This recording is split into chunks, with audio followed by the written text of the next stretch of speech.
As a farmer, there are things that you should be constantly working on to make sure you have a successful garden this year 2025. The year is beginning, and most people are preparing right now for the rainy seasons that are coming, March, April. So we are preparing for the season, but there are these things that you should always put into consideration as you're doing your agronomic practices, so that you have a successful garden.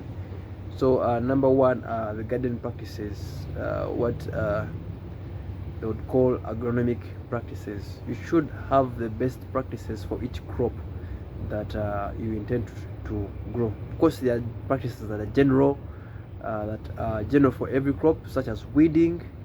um, weeding, yeah, that is very, very, very important.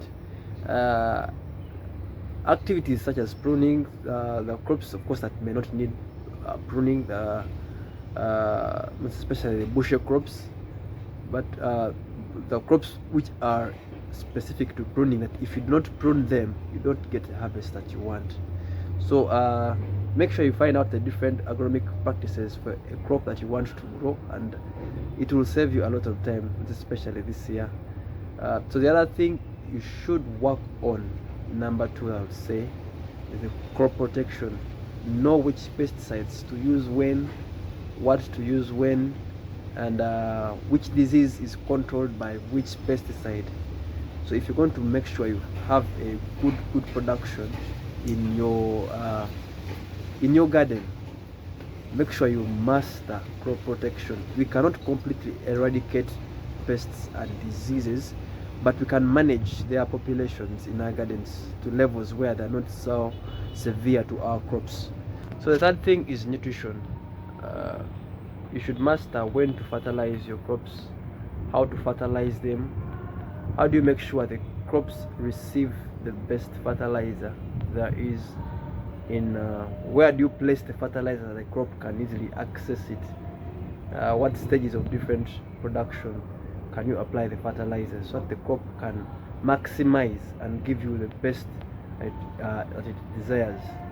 That includes soil testing, because you should know what you're supposed to give the crop, so that you don't under giving the crop, because whenever you give the crop what it does not require, you underperform it, and it doesn't give you the maximum production supposed to be getting from it.